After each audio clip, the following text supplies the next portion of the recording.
Um, boa noite, meus queridos e minhas queridas. Estamos aqui no nosso Hangout de quarta-feira, o segundo do ano. O segundo com o meu querido Flávio Morgenstern. Boa noite, Flávio. E aí, meu Boa amigo? noite, Lobão. Pô, uma honra enorme estar aqui de novo, cara. Fico muito feliz, sabe? Ter a sua lembrança, você lembrar de mim nesse caso. Olha, é uma honra gigantesca. Fico muito feliz aqui de estar aqui. Segundo do ano, ainda por cima, né? Então, eu tô vibrando, cara. Tô. Felicidade monstro aqui. Eu quero ainda sublinhar que o nosso primeiro Hangout foi com Por Trás da Máscara, um livro que você escreveu que é fundamental, exatamente. É um livro para entender toda a situação das passeatas de 2013, como elas se diferenciaram, né, entre elas, o movimento que é o movimento Passe Livre, o Black Bloc, toda a turma governista, das outras passeatas que nós participamos e participaremos. Exatamente. E agora elas voltaram em grande estilo, agora nessas últimas semanas, o governo fazendo uma marola considerável, né, Flávio? Exatamente. O que na verdade acontece é que eu tive uma grande tese para esse livro de que aquilo ali era um movimento de massa. Com isso eu não quero dizer que é uma passeata como qualquer outra, né? E isso não foi compreendido pela imprensa ainda. Então, quer dizer, quando a imprensa noticia essas passeatas do Black Bloc hoje, quando vai noticiar uma passeata do MPL, fala assim como se fosse o mesmo tipo de passeata anterior. Ou seja, você tem uma causa, você vai para a rua reclamar da sua causa. Então pode ser tanto uma causa boa, como por exemplo você ter uma passeata, sei lá, por Nutella caindo do céu, sei lá, eu quero que chova Nutella. É uma passeata que eu acho assim perfeitamente cabível.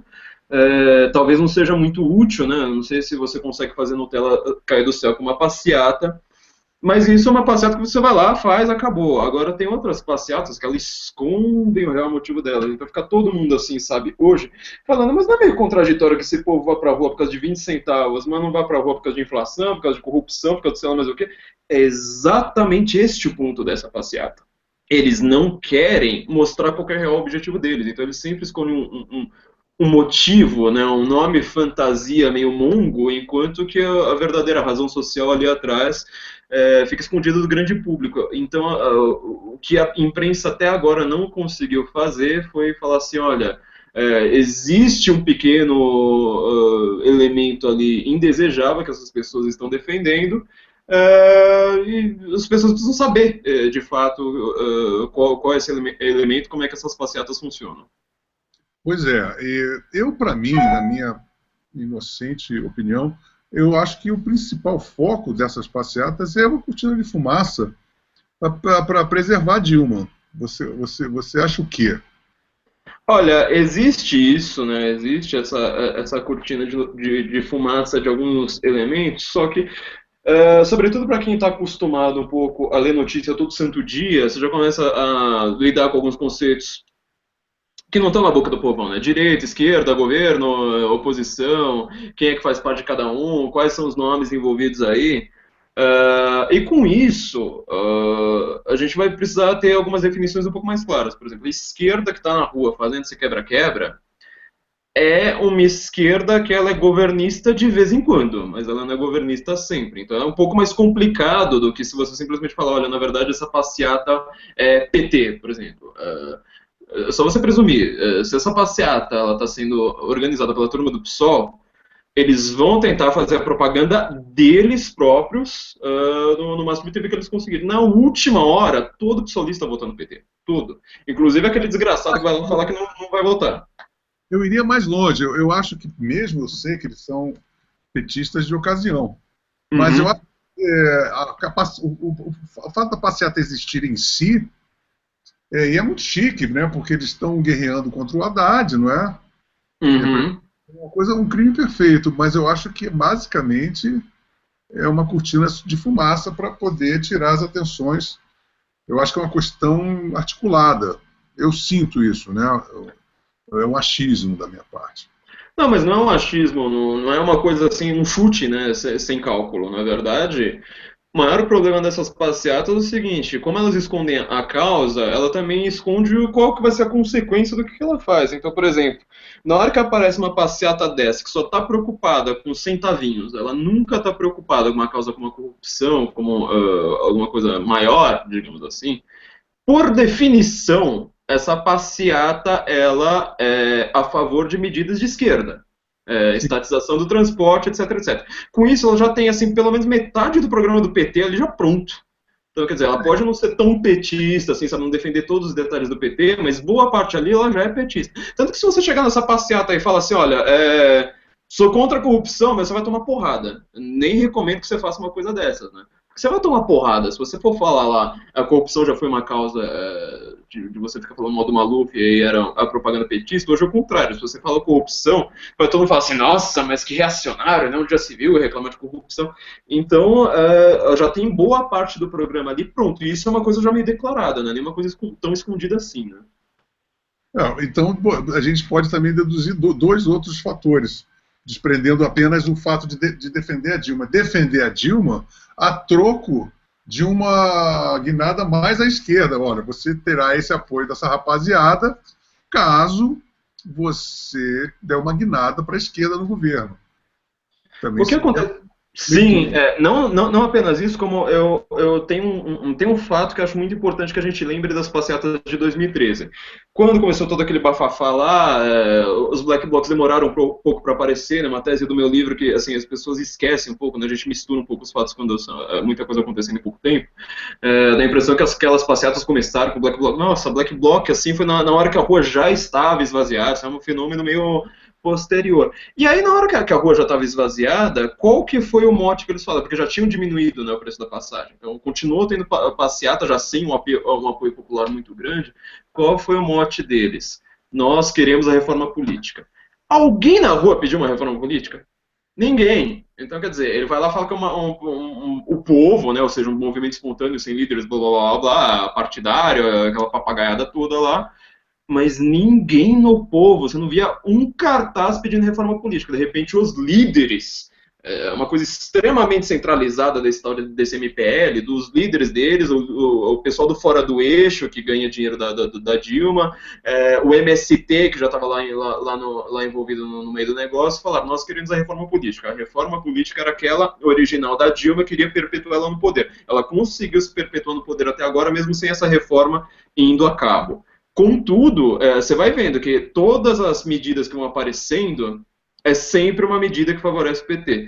Provavelmente, quer dizer, provavelmente não, né? A gente sabe, o pessoal que está lá no MPL na infantaria, ali na linha de frente, brigando policial, geralmente é todo um bando de maloqueiro que, sabe, se você perguntar para ele o que é Dilma Rousseff, ele vai achar que é, sei lá, uma marca de shampoo. Ele não sabe o que ele está fazendo, só que ele serve como uma infantaria para a gente que está ali atrás, sabe, pensando muito bem. Os caras escrevem livros atrás de livros, ó, um atrás do outro, explicando o que eles vão fazer nessas manifestações, não para. Tem uma pilha aqui que não acaba, entendeu? E quem é que vai ler esse troço? Né? Só quem gosta de, sabe, eu não ganhei adicional por insalubridade lendo essas merdas aqui para escrever meu livro, mas tipo, sou a única pessoa que dá dinheiro e lê esse bando de idiota. Pois é, agora eu acho. Também tem uma coisa interessante em 2013. Em 2013, eu me lembro que a Dilma ainda não era deflagrado uma campanha do próprio povo, né? Insatisfação com o governo, era uma coisa difusa, né? Era corrupção, biriri, biriri, mesmo quem não era dos black blocs. E eu me lembro, se eu não estou enganado, que a Dilma, acho que logo em seguida, ela remeteu como uma contraproposta em relação a toda essa manifestação popular, um plebiscito, não era? Para a formação de uma Assembleia Popular, né? O que está acontecendo agora na Venezuela, né? Agora, talvez eu não tenha exatamente a data, talvez eu me confunda aqui, mas se eu não me engano, foi no dia, acho que 12 de junho de 2013, sobre uma vaga no STF. E quem foi indicado da Dilma, né, que eu já acho essa coisa meio absurda, assim, ter uma indicação assim tão clara, tipo, o presidente mandou, então pronto, vai ter uma sabatina, não obedece, acabou. Teve a indicação da Dilma, foi o Barroso. O Barroso é, tipo, um dos maiores gênios do mal do Brasil, porque o cara é um gênio absoluto em entender a Constituição de 88, que é uma Constituição ridícula. Se ela fosse colocada em prática de verdade, nós estaríamos piores do que a Venezuela, porque eu nunca vi uma... Acho que a Constituição da Venezuela não deve ser tão ruim quanto a nossa.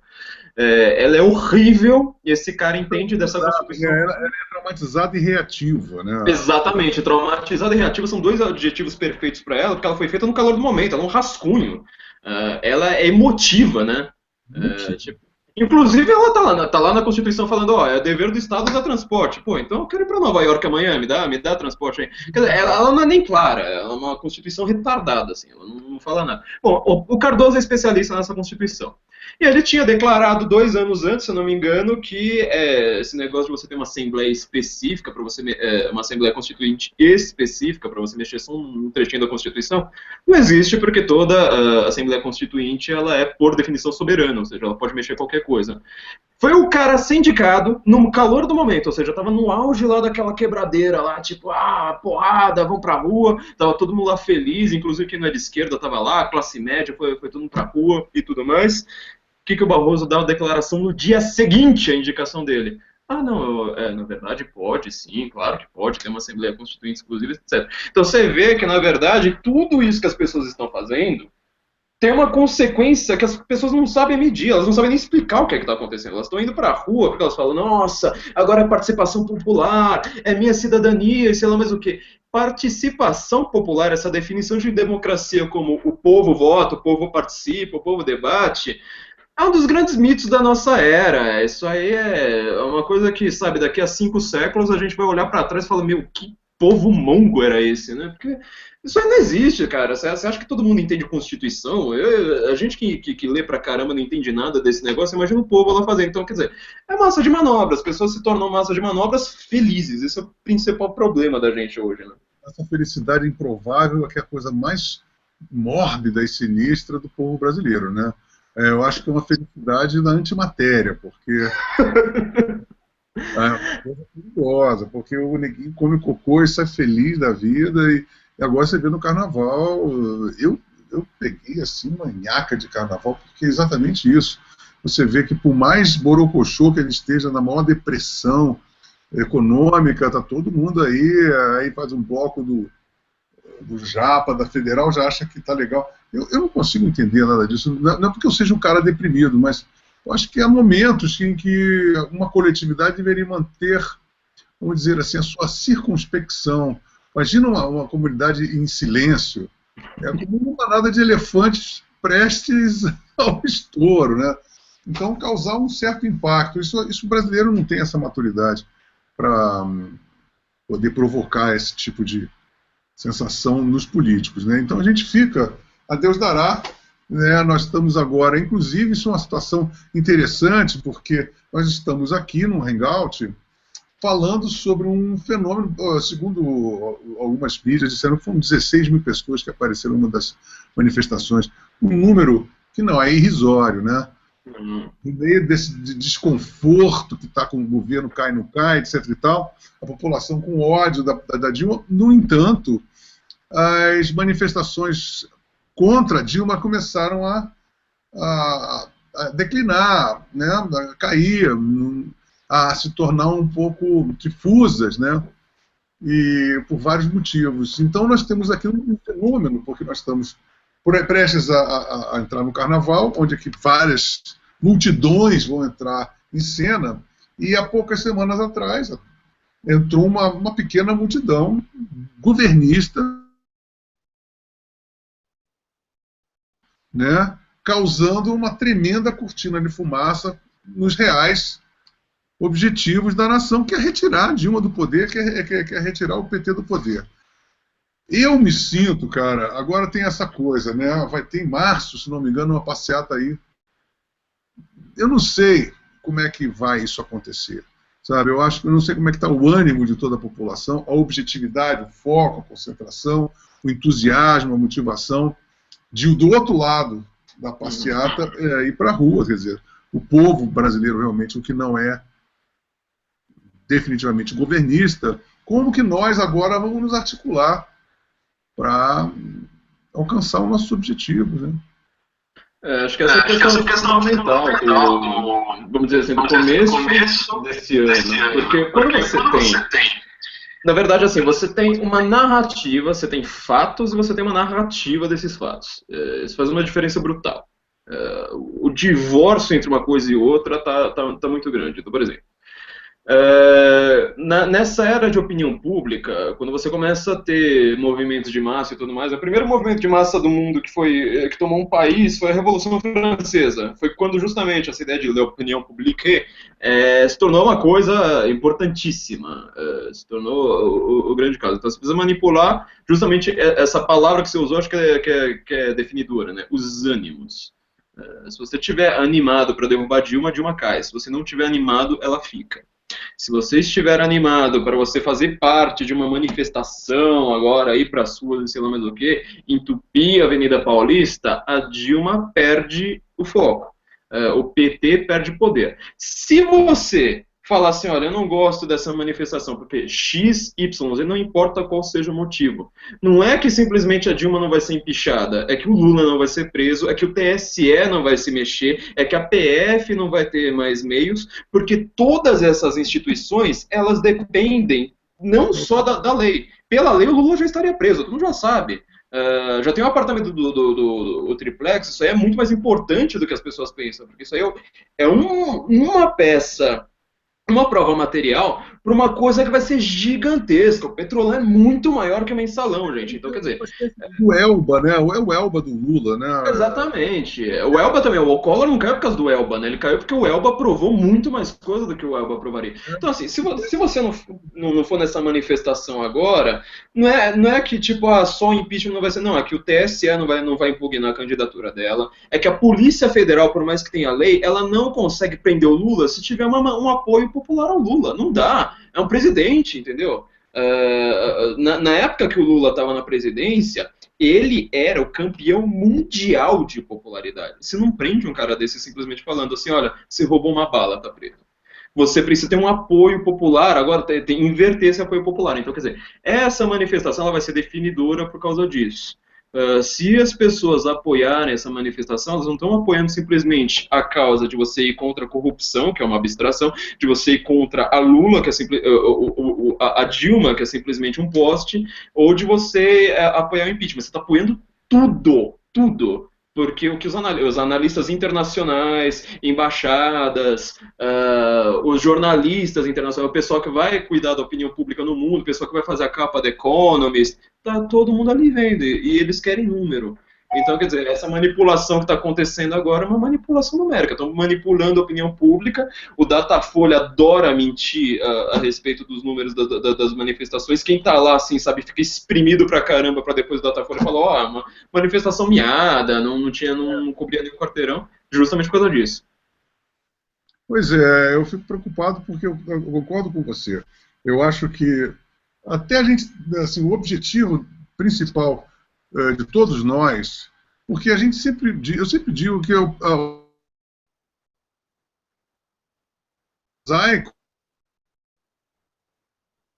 de segmentos, de pensamentos completamente opostos, ou às vezes irreconciliáveis, mas essa opinião de oposição, ela começou a ganhar uma relevância porque ela se juntou, mesmo que organicamente, nas ruas. Aí você vê, tem pessoal com intervenção militar, extrema-direita, centro, PSDB, seja lá o que for, das mais diferentes vertentes, mas foi esse número, esse quórum, que fez a intimidação, que provocou essa intimidação no governo e que deu essa turbinada na Lava Jato, que deu a turbinada até nessa oposição bastante tímida que tem no Congresso Nacional, com algumas pessoas de relevância, mas que fica essa coisa toda nem barro nem tijolo. Então, eu fico com muito receio da gente, neste momento, com essas passeatas, que eles são organizados, eles são muito menor número, mas eles são articulados, e mesmo que engolem sapos. Eu acho que no nosso caso agora, a pergunta é, será que toda essa oposição, que é poderosa junta, e não significa nada, imagina só, por hipótese fantasiosa que não está muito distante da realidade, mas pensa bem, ao invés de você ter uma manifestação massiva em março, com todo o povo na rua, com todos os segmentos da população juntos, você tem uma manifestação numa semana ou num dia, uma outra do segmento e outra do segmento. Isso não vai dar em nada. Não. Não vai dar em nada. Essa é a minha grande preocupação, Flávio, sabe? Porque eu penso que se houver uma implosão, agora, um esfacelamento da nossa oposição, com brigas intestinas e tudo mais, por mais que todos tenham razão, eu não quero entrar, pelo amor de Deus, todos devem ter muitas razões, eu não vejo a razão de ter razão agora. Porque a razão de ter razão agora não tem a menor razão. A gente tem que ter a única coisa em vista é derrubar o governo, derrubar esse governo, derrubar a Dilma, derrubar o PT. Depois, cara, fica mais fácil porque o PT, como todos nós sabemos, eles estão respaldados pelo Fórum. Se o PT cai o cara da Venezuela, cai lá da Bolívia, cai todo mundo. E aí sim a gente fica com um campo muito mais tranquilo. Uhum.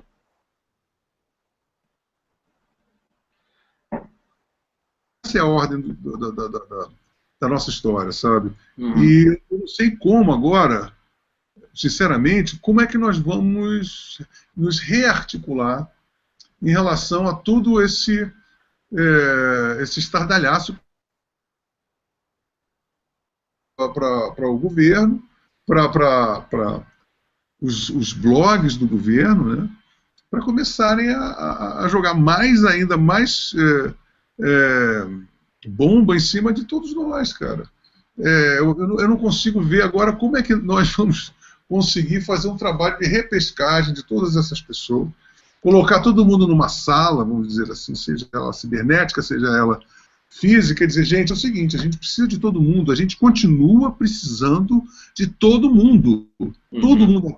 Nesse exato momento, as peças do nosso xadrez, para mim, são fundamentais. Todas as pessoas envolvidas são extremamente importantes e vitais.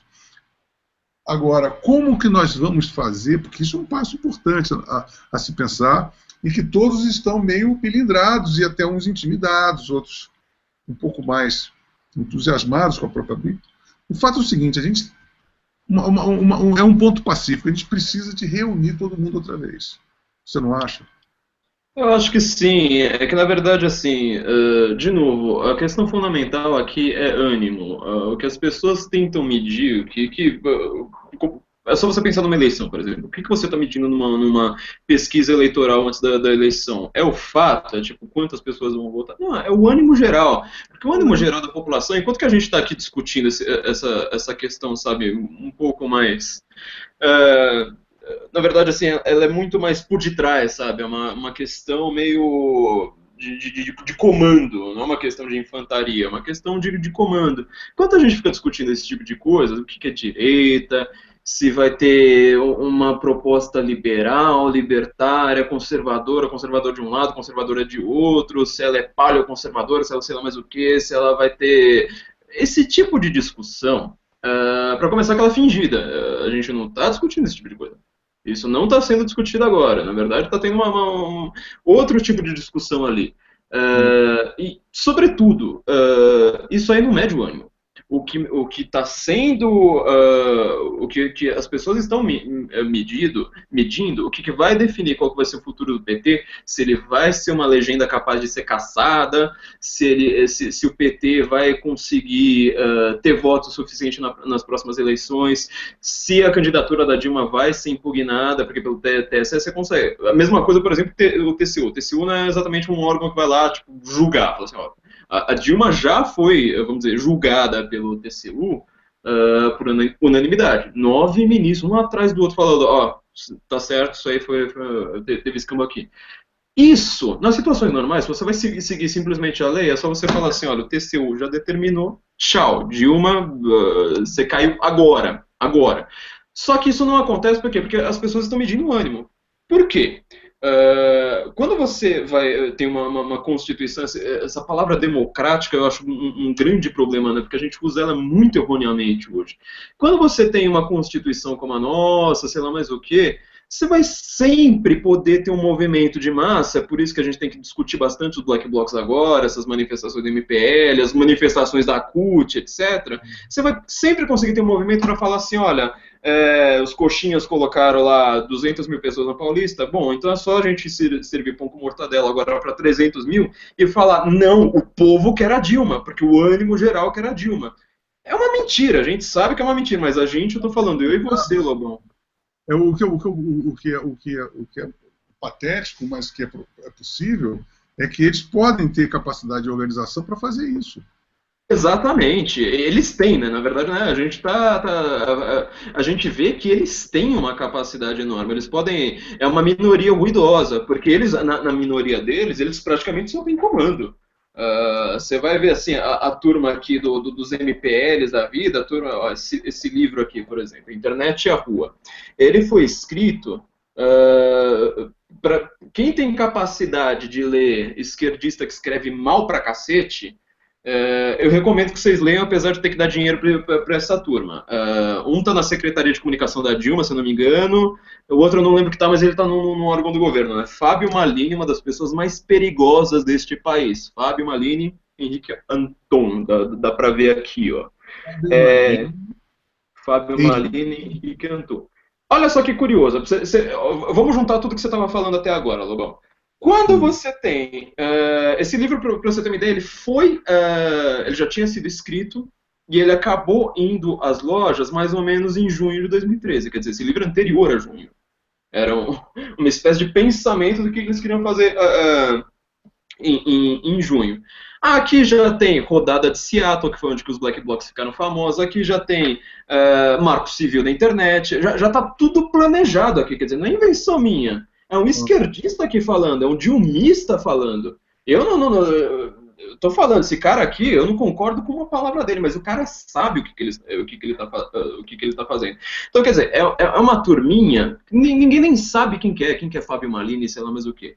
Só que eles são comando, e eles conseguem comandar a opinião pública, que é esse ânimo geral. Ânimo geral você não consegue medir por Datafolha, por Ibope, por nada. Você vai conseguir medir, assim, sabe, num furor momentâneo ali na rua, falar assim, nossa, olha, o povo tá realmente agitado hoje, né? Só que às vezes é uma agitação que é uma verdadeira, como é uma manifestação, por exemplo, contrária ao governo, ou às vezes é uma manifestação artificial, como são as manifestações do MPL, de quebrar banca de jornal, botar bomba no metrô, como foram essas do MPL, as manifestações da CUT, então nem precisa falar nada, que aquilo ali é pura artificialidade. É gente que está seguindo um comando. São poucos. A aprovação da Dilma tem o quê? 7 ou 8% hoje. Se eu não me engano, ela subiu 8%, a Folha já estava falando, olha, subiu um ponto percentual. Mas é comando, entendeu? A gente aqui, é muito pouca gente ainda que consegue fazer. Quem tem comando no Brasil hoje, se cuidar, são 5 pessoas, entendeu? Mas tem uma outra coisa, que o comando é mínimo, bem organizado, mas eles têm uma coisa que por exemplo, a imprensa sempre esteve do lado das transformações. Né? E desta feita, não.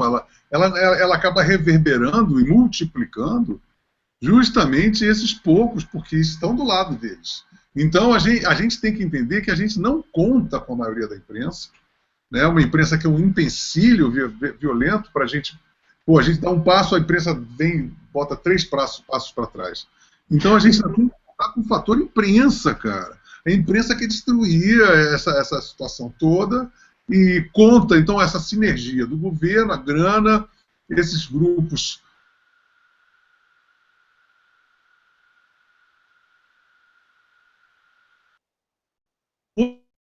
Verdade que errática, né, assim, nas suas manifestações, com o comando, vamos dizer assim, se é que isso pode ser chamado de um comando por parte da opinião, da oposição, que é completamente esquizofrenizado, agora está completamente esfacelado. Né? Então agora a gente sente que a gente não sabe quem é que está do lado de quem. E isso é péssimo para a gente, porque o único trunfo que a gente tinha era aquela massa de pessoas na rua. Né? Isso que era o intimidador e isso que era o transformador. A partir de um tempo para cá, nós estamos fabricando a nossa própria cortina de fumaça, não precisa nem de botar gente na rua, a gente está incapacitando o ânimo das pessoas irem para a rua. Por quê? Porque agora virou degringolou a situação emocionalmente, vamos dizer assim, né? As pessoas estão se acusando, estão se xingando e estão causando isso o comando. E o que causa também esse comando improvisado, vamos dizer assim, da oposição? O que causa na parte da grande parte das pessoas? Brochada. As pessoas ficam desanimadas, não sabem para onde seguir, não sabem quem confiar, ninguém está do lado de quem, todo mundo se acusando. Uhum. E aí, pô, aí vem a imprensa, vem a parte governista, ainda tira proveito disso, né?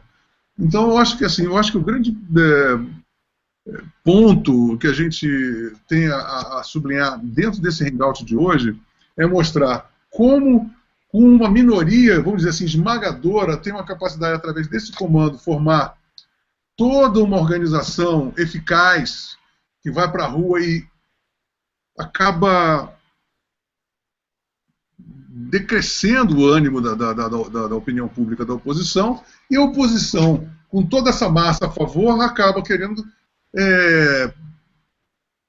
se multifacela, se esfacelada. Né? A gente não consegue mais juntar os pedaços, não sabe quem é amigo de quem apoia mais quem. Eu vejo nomes, assim, pô, eu não sei mais o que fazer, sabe? Eu não sei, sabe? Eu não sei mais o que falar. Por exemplo, aí passa no Twitter, pô, em março, o Movimento Brasil Livre patrocina ainda para a rua. Aí, pô, o que está acontecendo? O que nós vamos fazer? Sabe, é muito sério, a gente tem que ter uma capacidade de reação disso muito rápida, porque a gente tem que restituir esse ânimo imediatamente, não é verdade? A gente tem que... As pessoas têm obrigação de sentarem juntas, todos eles.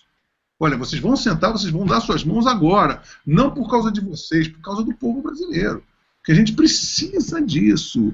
A gente não pode, de maneira nenhuma, deixar que brigas intestinas acabem com o ânimo da população. E a gente, pelo menos aqui nesse hangout, está notificando. Atenção, meus amigos, todos os meus amigos, pessoal do comando aí, sejam lá todos vocês fiquem sabendo que essa briga está provocando um desânimo, uma desestruturação total nas massas brasileiras. Né? Aí fica um grupelho falando mal de outro grupelho, enquanto que nós temos que fechar todos juntos. Não há uma outra opção.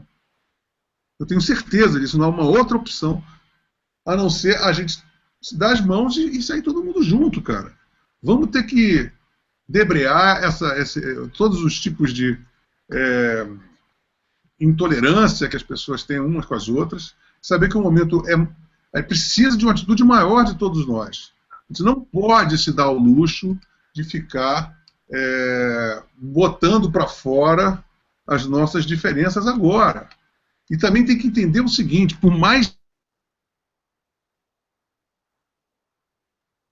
isso não vem ao caso agora, porque por pior que seja, do outro lado que seja o seu outro adversário, não interessa. Agora todos têm uma coisa em comum, com toda certeza, que é derrubar esse governo.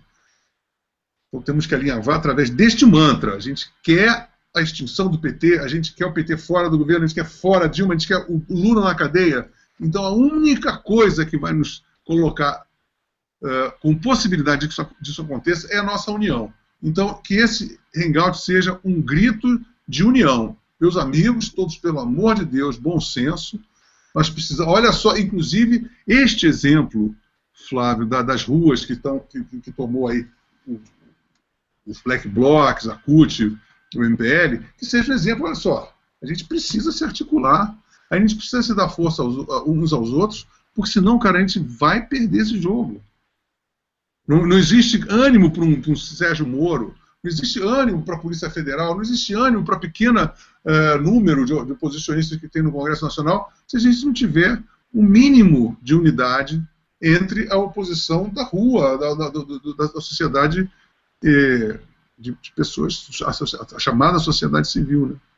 Eu acho que as pessoas estão muito acostumadas a achar que tudo funciona como uma lei, ou seja, você vai ter uma lei, por exemplo, proibindo o terrorismo, então não vai ter mais terrorismo no Brasil, você vai ter uma lei proibindo tal coisa. Então você vai ter uma lei, por exemplo, falando que se o presidente for pego roubando, ele vai para a cadeia. A gente está vendo que isso não é só assim que funciona. Você não consegue fazer as coisas só com uma lei. Então, você precisa criar esse ânimo. O que aconteceu em 2013 que é a grande lição para 2016? Esse povo, o MPL, é um coletivo transpartidário. Juntando todos os partidos que fazem parte do MPL, eles não têm 1% de voto nas eleições. Eu sempre fiquei de olho nesses caras por pura sorte, porque sorte geográfica, eu tenho proximidade física com esses desgraçados na USP.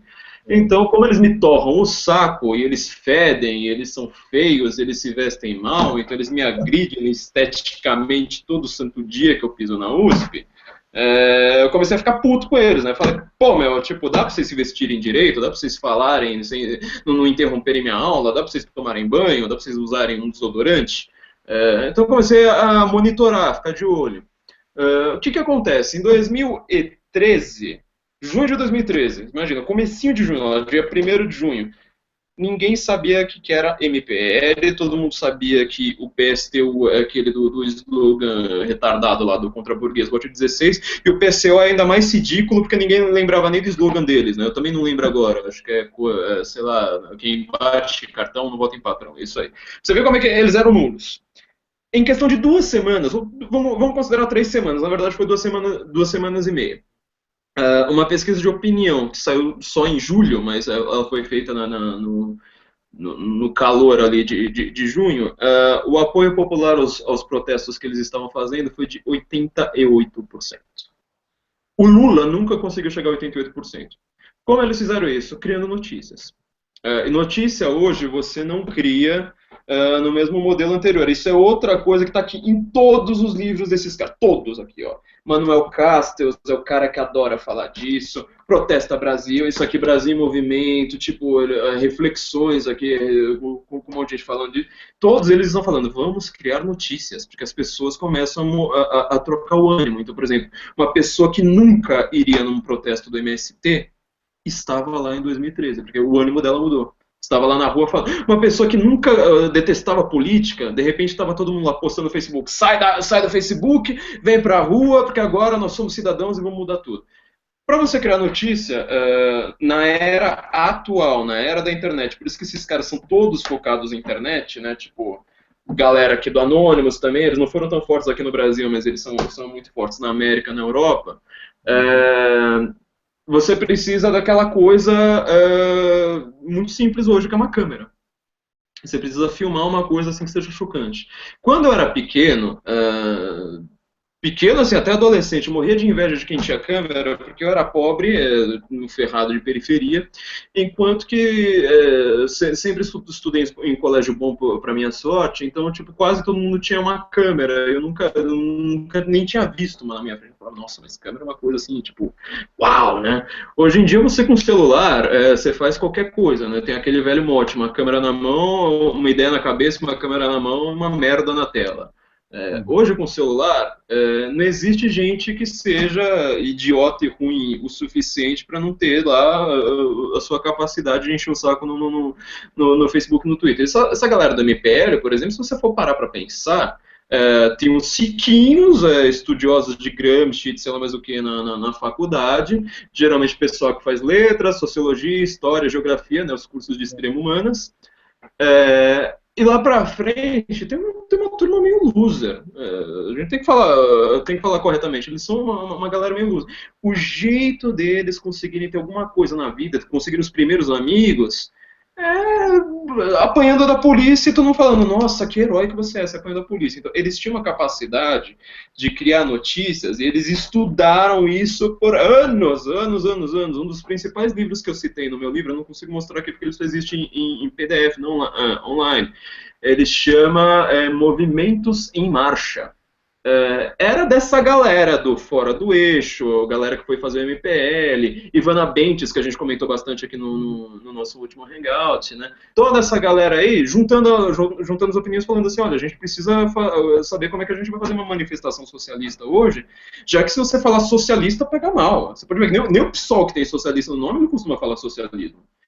O PCdoB não vai falar comunista nunca, ele fala socialismo ainda tipo en passant, muito de longe. O cara tem foice e martelo, tem uma bandeira de foice e martelo, tem um avatar do Stalin, tem tudo, aí você fala, pô, tu é comunista. Fala, porra, que é isso, você tá maluco? Guerra Fria já acabou, né? É bem assim mesmo. Tá vivendo um paradigma altamente comunista. Pô, só tem comunistas, os caras, todos esses caras que... O Flávio, esses caras que vêm me visitar na internet, 98% são professores de história ou de sociologia, sabe? Ou são escritores, literatos. Eu falei, cara, você tem 14 livros, você está aqui me chamando de feio, chato, burro, você não tem vergonha na cara? Então você tem esses caras todos maves, professores, e todos têm avatares assim. O Stalin, o Lenin, o Trotsky, uma bandeira cubana, uma bandeira chinesa, foice e martelo.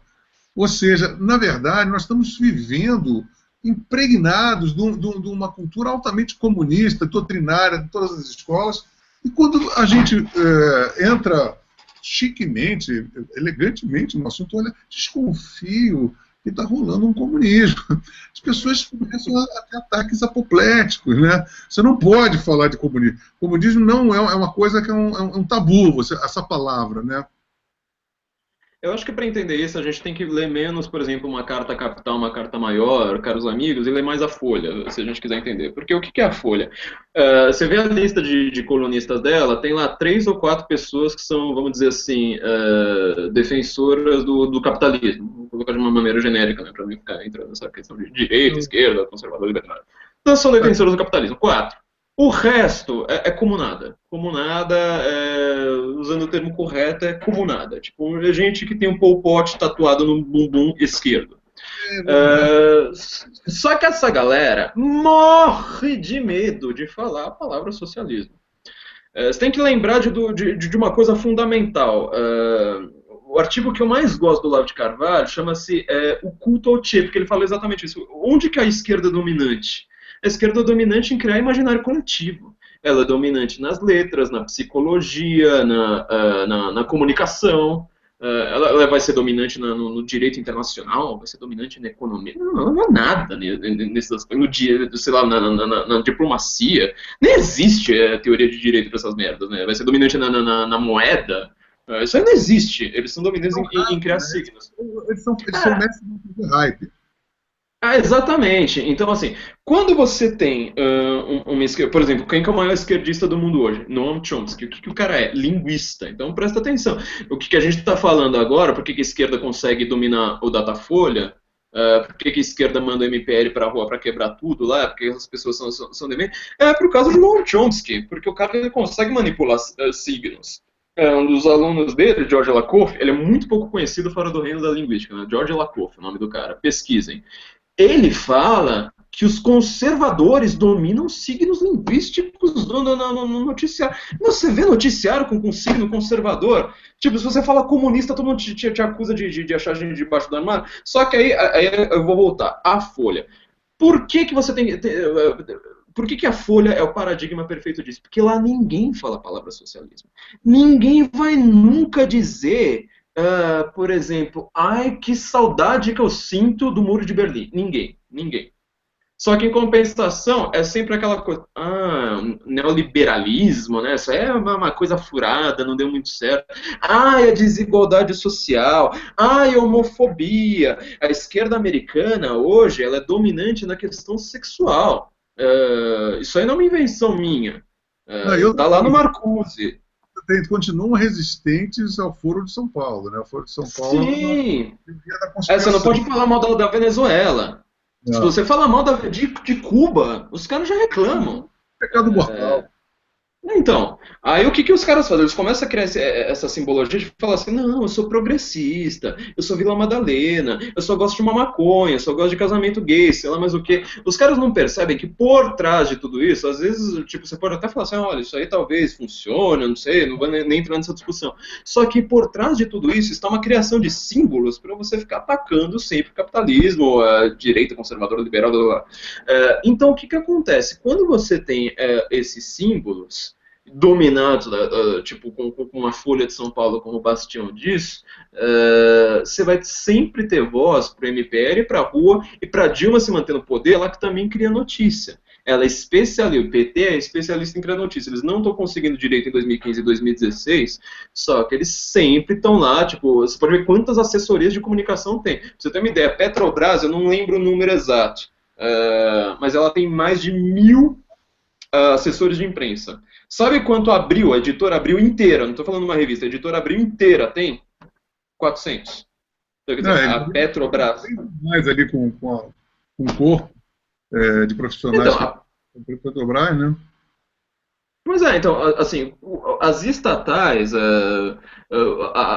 sabe, todas essas estatais que ficam fazendo propaganda, todas elas, o que que elas estão fazendo de fato manipular esse ânimo geral. Esse ânimo que você não consegue medir de forma nenhuma, é ele que vai determinar o futuro do PT, o futuro dessas manifestações de rua.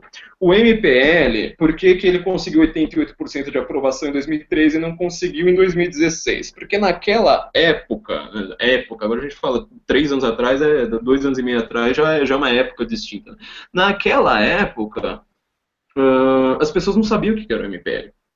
Então, você até comentou um pouquinho antes, uma coisa bem interessante, como que o jornalismo está narrando as notícias do MPL. Isso é uma coisa que não dá para você colocar num livro, não dá para você fazer um artigo, não dá para você falar nada. Só que assim, eu reparo, por exemplo, o cara, sei lá, Globo News, por exemplo, que adorou, que é aquela que cunhou a expressão, né, minoria de vândalos.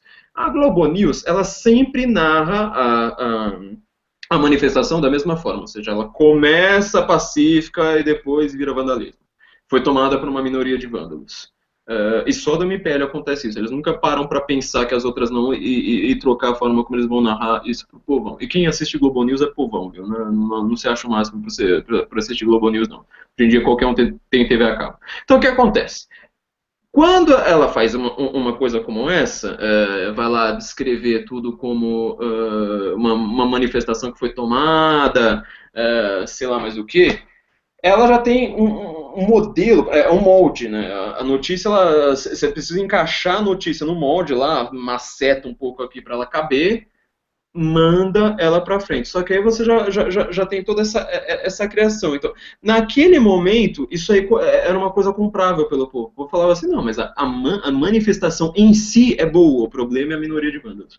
Hoje, como as próprias pessoas, não que elas parem para pensar nisso, isso aí é uma coisa simplesmente de ânimo, de instinto, instintivamente, por um instinto de sobrevivência, elas falam, só a manifestação da MPL dá merda, só, única e exclusivamente. Então eu posso ser convencido por outras manifestações, mas a do MPL eu não vou uma nem a cacetada.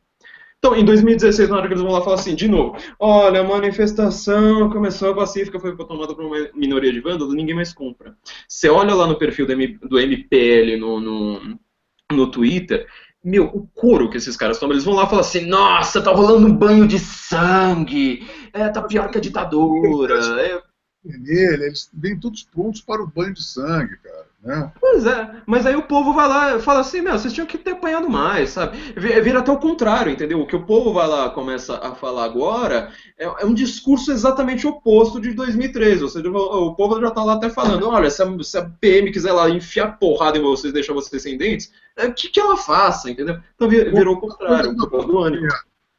Uma coisa é certa, eles viraram vilões perante a opinião pública. Né? Sim, resta agora saber quem é que financia eles e tornar isso claro ao público também, né? Tornar claro que, na verdade, eles são de partidos, as pessoas que vão lá falar, oh, nossa, que legal, eu sou tipo, eu sou da esquerda moderninha, babá, preciso deixar claro que essa mesma esquerda aí, tipo, que parece boazinha, é a esquerda que tá botando fogo na rua. O cara pode não botar fogo na rua, mas não tá mandando o outro botar. Então é isso que precisa ficar claro agora para a opinião pública também. Aí uma coisa que você falou que, pô, acho que pega todos nós, me pegou, eu sempre falava assim, puxa, a esquerda da gente é tão simpática, eu vi o Genuíno, por exemplo, achava o Genuíno muito democrático, você está entendendo? Quase fiz campanha para o Genuíno. Mas eu achava isso. Poxa, mas como é que a gente pode ir contra uma esquerda tão gente fina? Tem a Marta Suplicy, o Suplicy, pessoas doces, pessoas fofas, entendeu? Mas o problema é que ela, na verdade, é a mesma, ela é una e ela é somente ciclotímica. É como um jogo de esgrima. Você tem ela no momento fofo, mas aquela mesma esquerda, ela pode... O que é, por exemplo, eu entrevistei o Cardozão, o Zé Eduardo Cardoso, né, o nosso ministro da Justiça, e ele é um cara, pô, educadíssimo, uma pessoa altamente convincente, pós-democrático. Tem um vídeo dele atuando no Foro de São Paulo, ele totalmente transtornado, uma outra pessoa, uma personalidade dupla, aí falando em espanhol, e falando, companheiros, hasta a revolução, aí pô, deixou cair toda a parada. Então esses caras, eles têm essa coisa. O Genuíno, eu vinha saber que o grupo deles quartejou vivo. Um garoto de 17 anos na época da guerrilha do Araguaia, ninguém fala sobre isso. Cortaram as orelhas, os braços, na frente da mãe e do pai.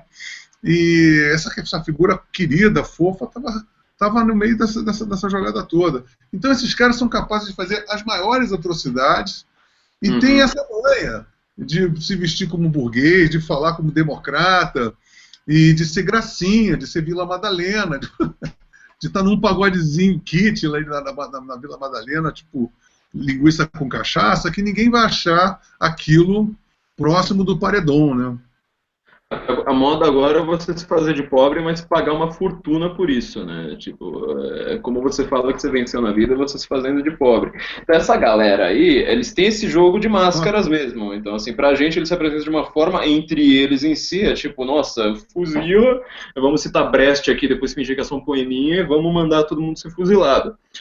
Esse joguinho é uma coisa bastante perigosa, porque, de novo, aquela diferença entre o seu nome fantasia e a sua razão social. Isso não ficou claro ainda para ninguém. A gente precisa tentar colar, mostrar, na verdade, né? Primeiro, a gente está com um comando agora muito pequenininho, são poucas pessoas que estão nessa discussão intelectual a respeito do que está acontecendo nas ruas. Só você vê o tamanho do meu livro, né? Não um livro para qualquer um ler. Ele já é um livro, já deixei aqui de claro que ele é um pouco mais avançado. Ele é fácil de ler, está cheio de piadinha e tudo mais, leve, você lê bem rápido, apesar de ser longo, só que ele é um livro longo. Ele tem um tratado de política aqui. Então você, entre essas pessoas do comando, a gente precisa deixar claro quem que está ali por trás. Eu não conheço entre o pessoal, vamos dizer, que está organizando manifestação, entre os liberais, os conservadores, essa galera aí, né? A gente já começa a usar uns termos assim que muitas vezes já começa a ficar problemáticos. Entre essa galera, eu não conheço quase ninguém, por exemplo, que entenda quem são os caras que cuidam da comunicação da Dilma, entendeu? Eu não conheço quase ninguém que conhece a Ivana Bentes. Eu lembro que quando você falou no último Hangout que todo mundo conhecia ela, eu até te corrigi e falei assim, olha, você é das artes, entendeu? Você é músico. O pessoal da música, do teatro, conhece. Sai da área da música do teatro, ninguém conhece essa mulher, e é ela que domina a opinião pública hoje. Se antigamente era a Maria Helena Chauí, agora está sendo trocada por ela, está sendo trocada por esse Fábio Malini aqui, entendeu? A nova geração de eminências pardas, né? Essa é uma boa expressão, por sinal, né? Nova geração. Porque a esquerda, por exemplo, que era a esquerda gramscista, por isso que eu falo, a gente precisa diferenciar várias esquerdas aí, elas são capilosas e elas não atuam nessa unidade, assim, sabe? É muito comum a gente falar assim, olha, agora eu deixei de ser de esquerda, beleza, então agora todo mundo é de esquerda, é todo mundo igual. Não é, gente, essa esquerda briga bastante entre si e cada uma delas você vai precisar de um método diferente. Então, por exemplo, a esquerda do Fora do Eixo, Pablo Capilé nunca leu um livro na vida. Só que a Ivana Bentes, que cuida do Fora do Eixo, ela que é a mente por trás lá, tá na capa da Cult. Ela lê bastante.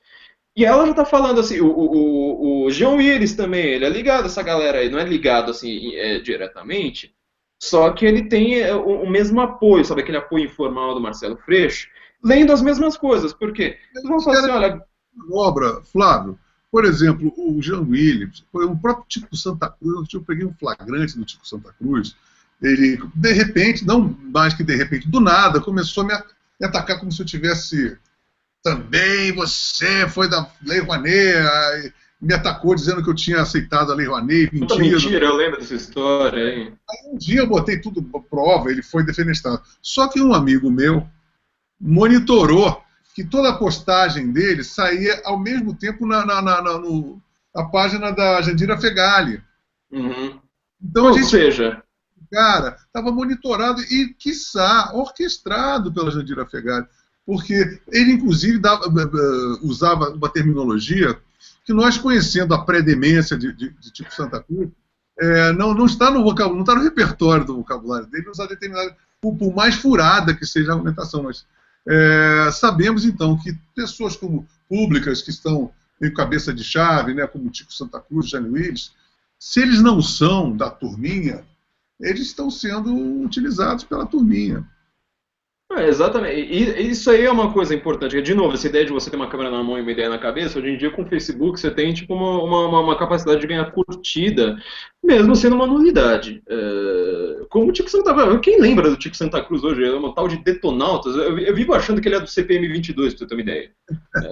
Não, é sério. Tipo, eu tenho uma dificuldade com o nome que vocês não fazem ideia. Vocês mostram o nome, a cara da pessoa 50 vezes na minha frente. Na hora que eu vou lá, eu falo assim, puta, te conheço, tô te cumprimentando aqui pra gente te conhecer. Eu tenho muita dificuldade.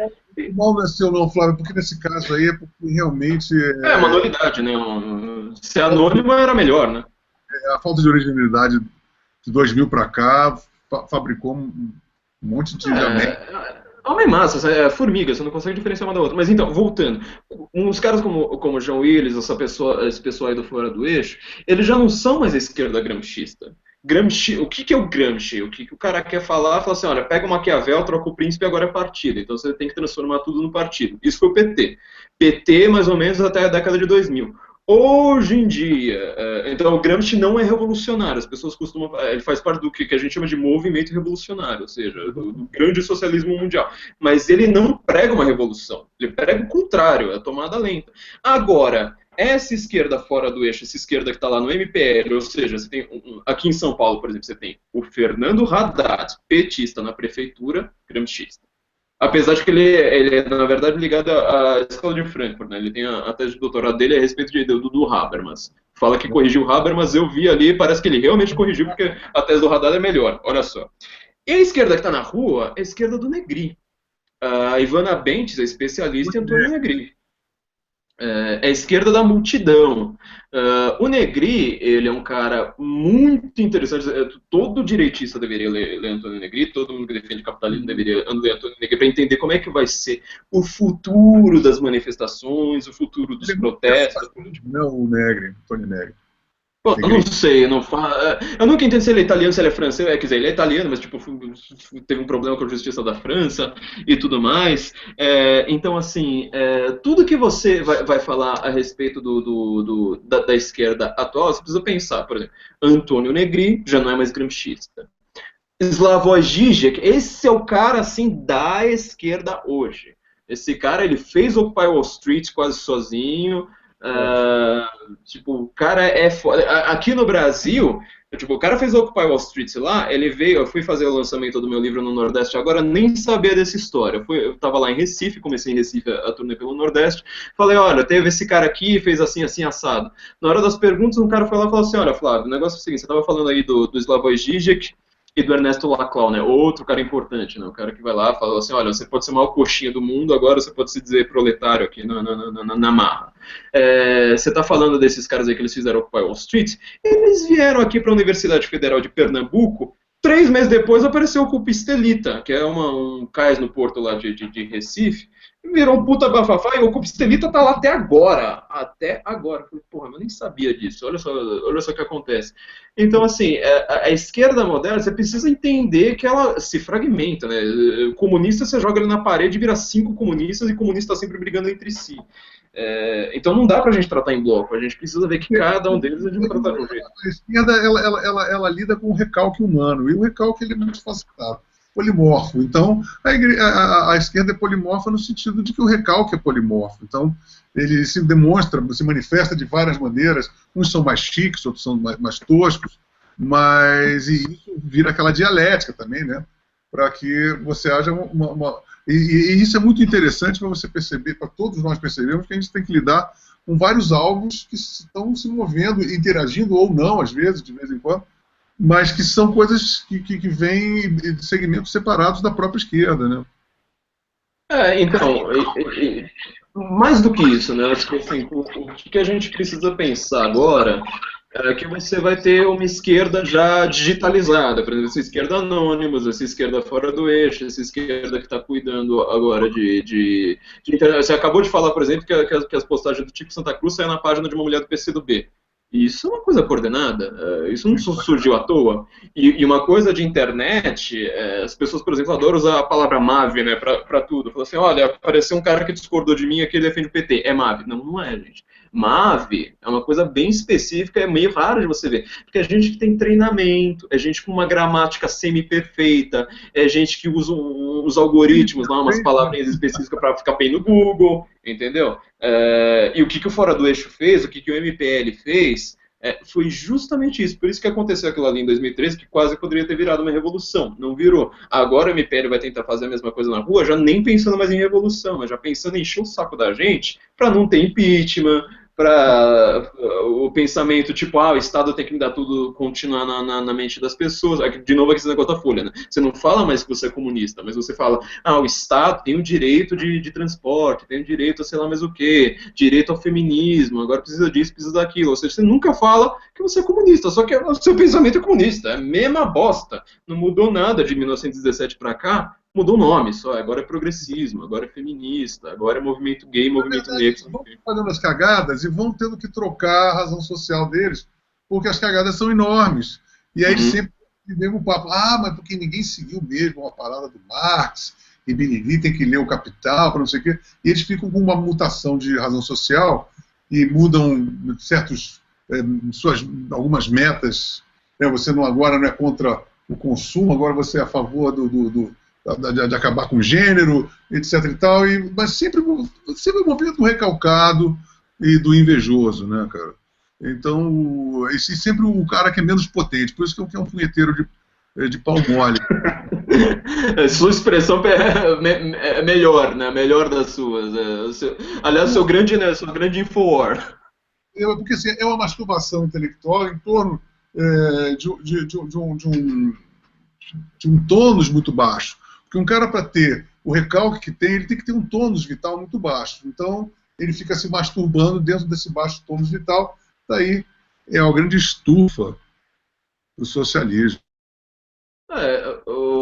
Voltando ao que a gente estava falando agora há pouco, eu acho que é muito importante que a gente pense. A esquerda, hoje, ela é focada em sexo, ela não é mais focada em economia. Ela é focada em frustração sexual. Você pode reparar, se você não é uma pessoa frustrada sexualmente, você já não tem mais um grande potencial para ser um grande esquerdista. O que você vai ver na página do Tico Santa Cruz, do João Willis, dessa galera toda, é frustração sexual.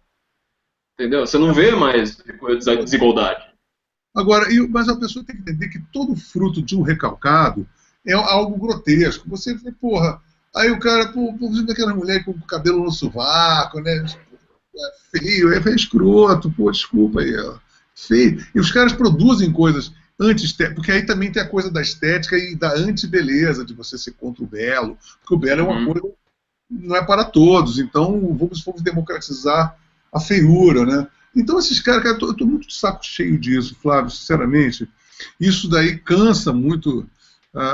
É divertido, a gente tratoriza esses caras, etc e tal, mas seria muito interessante se a gente estivesse vivendo um momento histórico mais rico, mais interessante, mais criativo, outro tipo de preocupação coletiva que não fosse essa bosta. Eu estou terminando já pela segunda, terceira vez de ler o Manual do Perfeito Idiota Latino-Americano e fico impressionado como é que... Isso já foi de 96, né? A gente está aqui em 2016, 20 anos depois. A mesma merda, os mesmos idiotas, os mesmos recalques, os mesmos tipos de perversão intelectual. Agora, eu acho o seguinte, nós estamos terminando o nosso papo agora, e eu queria já desde já, Flávio, te convidar para uma coisa aqui, uma outra pauta, que eu acho que vai ser muito interessante, que é falar sobre o Fora do Eixo. Eu acho que você deveria fazer um livro, já falei isso para você. Você deveria fazer um livro. Eu digo isso porque eu acho que já vamos fazer um pequeno trailer do que vai acontecer no próximo Hangout. Eu me lembro de uma revista querendo lançar um monte de gente dos anos 2000, de repente a cena independente ficou árida, né? Uma aridez de 3 desertos, apareceu Fora do Eixo. A gente pode entrar em detalhes disso no próximo Hangout. Então eu acho isso. Eu acho que o Fora do Eixo tem tudo a ver com o Mídia Ninja, Black Bloc, eu acho que dentro do segmento da cultura. Com você, as suas considerações finais e você, por favor, já faça uma agenda da sua pauta. O Fora do Eixo é uma coisa assim fantástica. Acho que quase todo mundo que leu meu livro falou que o momento que estava lendo Fora do Eixo até que teve que dar uma pausa, falou, não tá muito pesado, não tô acreditando nas coisas bizarras que estou vendo. Isso porque eu só usei fonte pública, né? Se eu fosse usar as fontes assim privadas, aí a coisa fica, sei lá, um filme de terror. É um filme de terror aquele negócio. Ele que faz os ânimos caírem no colo da CUT, caírem no colo do MPL e impede demais essa pauta da gente derrubar o PT. Porque eles são, obviamente, ligados a tudo isso, né? Isso aí vocês podem ler no meu livro, né? Uma coisa assim, grotesca mesmo, assustadora. Eu mesmo não acreditava no que eu estava fazendo pesquisa. E eu acho muito importante a questão do Fora do Eixo, porque é ele que mantém a cultura esquerdista. Né? De novo, a esquerda agora, só o Piketty fala de economia, ninguém mais fala de economia na esquerda. Ela não é mais focada em desigualdade, ela é focada em frustração sexual, sobretudo, e numa cultura, como você acabou de falar, né? Democratizar a beleza, ou seja, todo mundo tem que ser feio, porque não dá para todo mundo ser bonito. Então, como você, aliás, no Twitter descreveu o Macaquinhos muito bem, que eu falo assim, agora ser esquerdista é petista enfiando o dedo no cu de petista. Não tem agora uma outra descrição sobre o que acontece na esquerda mais. Toda aquela logorreia lá de igualdade, mundo melhor, etc. É você democratizar o feio e fazer uma coisa dessa. Então a esquerda, ela está criando essa cultura, Fora do Eixo é um especialista nisso. Quem, por exemplo, adoro ver, toda hora aparece alguém que não entende nada de esquerda, às vezes até anti-esquerda, tá lá compartilhando aquela página quebrando tabu. É de quem? É de quem, né?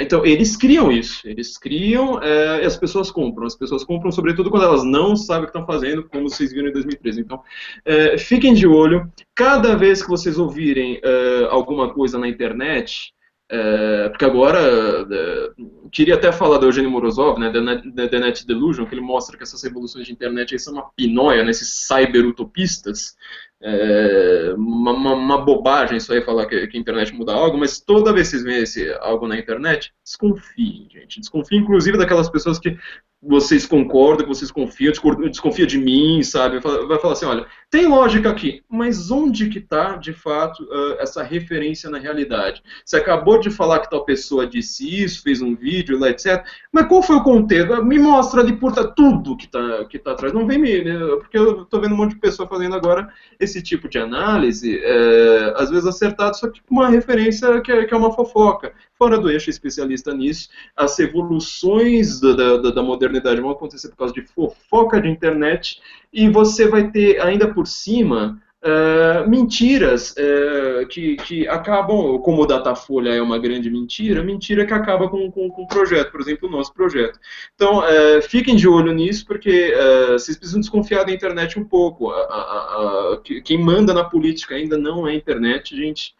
Quem manda na realidade são os livros aqui, a internet ela é cheia de informações falsas, esse é o nosso problema. A gente vai ter que lidar agora com informações falsas do Datafolha agora em março, e está sendo uma complicação enorme conseguir fazer a verdade vir à tona para esse Brasil, e para mostrar, olha, o que o povo quer é o PT caindo. É isso aí, rapaz, é isso aí. Desde já nós começamos a agendar essa pauta para o próximo programa, falar com o Alex. Alex, você deve estar aí. Vamos conversar com o Flávio para a gente poder fazer com essa pauta.